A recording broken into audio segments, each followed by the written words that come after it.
entre croyants. Dans l'Acte chapitre 15, il y a deux désaccords. Un premier désaccord qui est majeur, un deuxième qui est mineur. Le premier désaccord, il est théologique, il est doctrinal.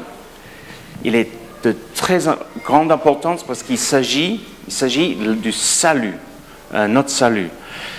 Deuxième désaccord, il est mineur.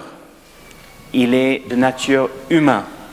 C'est entre deux hommes de Dieu, deux amis, et ils ont chacun une vision différente des choses par rapport à comment procéder. Et dans le premier désaccord, ça se termine avec l'unité.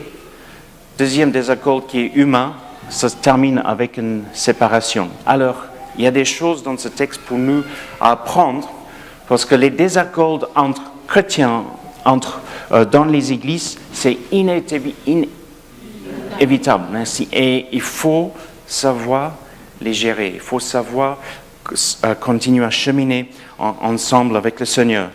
Alors, le premier désaccord théologique par rapport au salut était basé.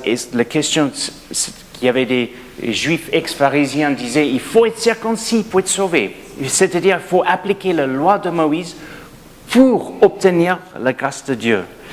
On va refermer le rideau que Dieu a déchiré dans le temple. Et la conclusion, c'est non. Rappelez-vous, on est sauvé par la grâce de Dieu. Merci Seigneur qu'il y a eu cette conseil à Jérusalem, cette grande réunion très importante où ils arrivent à cette conclusion. On est sauvé par la grâce de Dieu, purifié par la foi en Jésus-Christ, rien d'autre. Sinon, ça aurait changé énormément de choses. Vous connaissez le chant « Rien que le sang de Jésus ». On aurait chanté « Rien que la circoncision ». Ça aurait changé beaucoup de choses. Ça aurait changé beaucoup. Et merci Seigneur qu'ils ont réglé ça en Actes chapitre 15.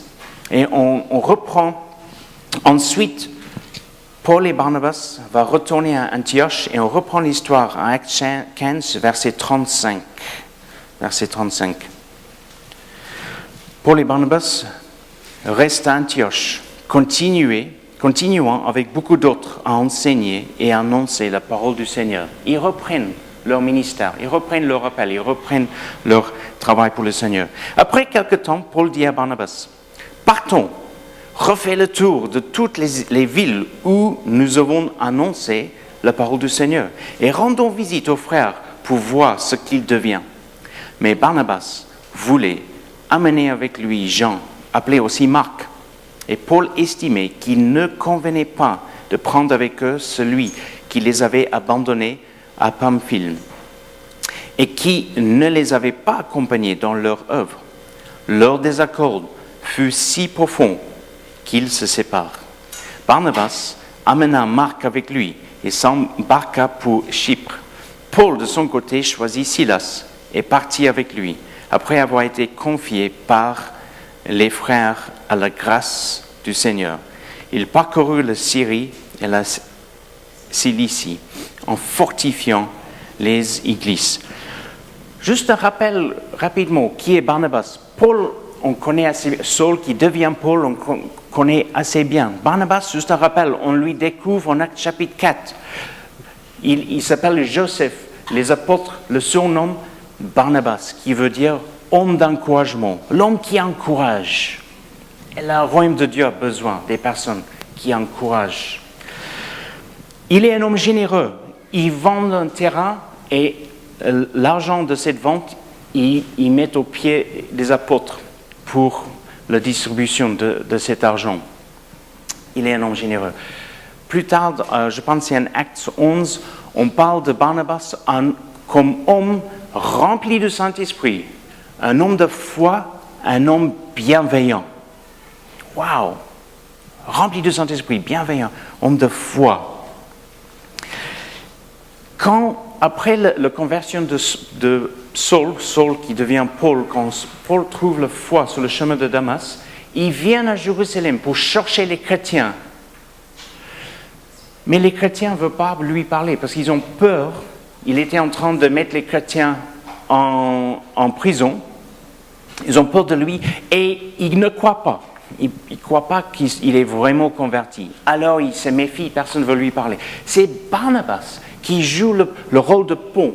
C'est Barnabas qui va s'approcher de Paul, qui lui écoute et ensuite prend Paul avec lui et lui présente à des apôtres et la communauté chrétienne à Jérusalem. C'est Barnabas qui donc ouvre cette porte pour que le contact se fasse avec Paul et l'Église à Jérusalem. Mais les Juifs veulent mettre Paul à mort. On veut lui assassiner. Alors on lui envoie pour sa propre sécurité à Tars. Plus tard, il y a un réveil à Antioche. L'Église à Jérusalem envoie Barnabas à Antioche pour consolider l'Église, pour enseigner, etc. On voit que Barnabas avait donc l'estime et la confiance des apôtres dans l'Église de Jérusalem. Barnabas arrive à Antioche, il prêche, il commence à enseigner et il se rappelle de Paul qui est à Tars. Et pour une deuxième fois, Barnabas va intervenir dans la vie de Paul. Il va à Tars, il va chercher Paul, il trouve Paul, il dit « Reviens avec moi à Antioche, j'ai besoin de ton aide ». Et ensemble, ils vont prêcher à Antioche, consolider l'église là-bas. Et ensemble, ils partent, Actes chapitre 13 et 14, pour la première mission apostolique et missionnaire.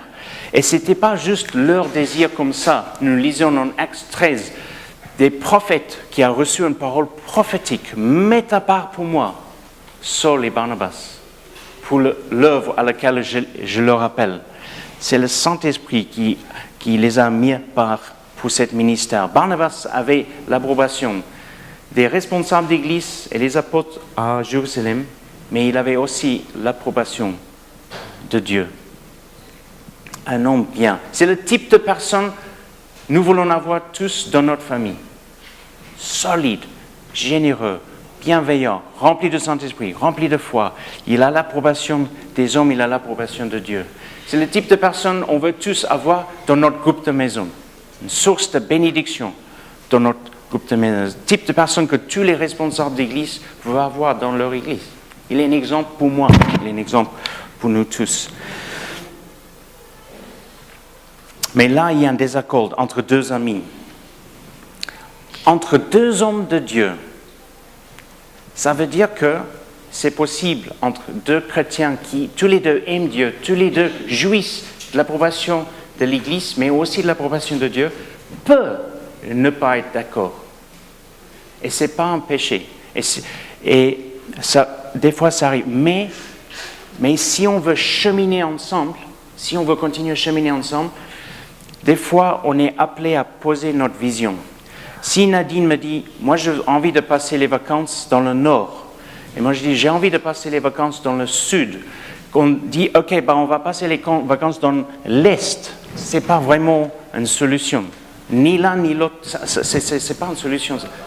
Soit quelqu'un dit, ok, et ce n'est pas une solution non plus que, en tout cas pour nous qui sommes en alliance, l'alliance entre Dieu, que Nadine passe ses vacances dans le sud avec un enfant et moi je passe mes vacances dans le... C'est pas, non, on veut cheminer ensemble. Et de temps en temps, on est appelé à poser la vision qu'on a dans notre cœur au pied de Jésus pour dire parce que je veux cheminer ensemble. Mais si pour Paul et Barnabas, tous les deux, ils avaient une conviction forte. Paul disait, tous les deux, je recule un peu, ils étaient d'accord de prêcher l'évangile. Ce n'était pas un problème de mission, ce n'était pas un problème de fond.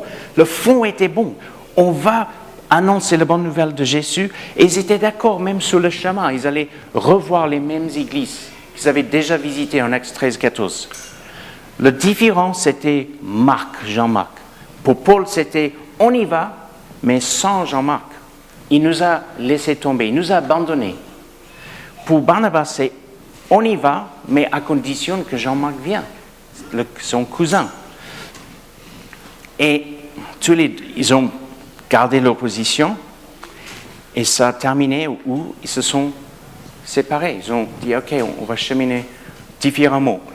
Barnabas prend son cousin Jean-Marc, ils vont à Chypre. Barnabas venait de Chypre, donc il connaissait l'île très bien. Et Paul est parti avec Silas en Galatie. Les commentateurs sur ce texte font tous la remarque qu'avant, il y avait... C'est dommage qu'il y ait eu cette séparation. Mais, première chose, Paul et Barnabas n'ont pas cherché à diviser l'Église à Antioche. Ils n'ont pas cherché à faire des clans. Ils n'ont pas cherché à dire « Paul, c'est le gros méchant, il ne faut pas lui écouter, il n'est pas d'accord avec moi. » ou que Barnabas, c'est le grand méchant, il n'est pas d'accord avec moi, il ne faut plus lui écouter. Non, ils n'ont pas cherché à diviser l'Église d'Antioche. Ils ont juste décidé à prendre deux chemins différents, mais toujours avec la même mission, toujours avec le même désir, prêcher la bonne nouvelle de Jésus. Et maintenant, au lieu d'une mission, il y a deux missions. Il y a deux parties qui partent sur un voyage apostolique pour le Seigneur.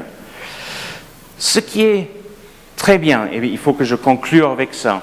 Sam, est-ce que tu peux mettre le premier texte? C'est plus tard, il y a une restauration de la confiance de Paul en Marc. En 2 Timothée chapitre 4, verset 1, c'est Paul qui écrit « Seul Luc est encore avec moi », donc Luc qui a écrit l'évangile de Luc et les actes. « Prends Marc et amène-le avec toi, qu'il m'est très utile pour mon ministère. » On ne sait pas exactement ce qui s'est passé, mais avec le passage de temps, Marc a regagné la confiance de Paul. Il a montré qu'il était un serviteur fidèle. Oui, il y a eu un moment de faiblesse, il y a eu un moment où il les a abandonnés, mais il a regagné la confiance de Paul. Marc, c'est le même Jean-Marc, va être le scribe et le secrétaire de l'apôtre Pierre. Tu peux mettre l'autre texte, s'il te plaît, Sam? 1 Pierre 5, verset 1. Recevez les salutations de l'Église qui est à Babylone et que Dieu a choisi. Mon fils Marc vous envoie aussi ces salutations. Paul qui parlait de Timothée comme son fils spirituel, et là Pierre parle de Marc comme son fils. Et plus tard, nous croyons, le consensus et la conviction de l'Église, les théologiens, les historiens, que c'est ce même Jean-Marc qui a écrit l'évangile de Marc. Barnabas a vu quelque chose en Marc que Paul n'a pas vu. Barnabas avait raison de vouloir le garder, l'amener. Est-ce possible?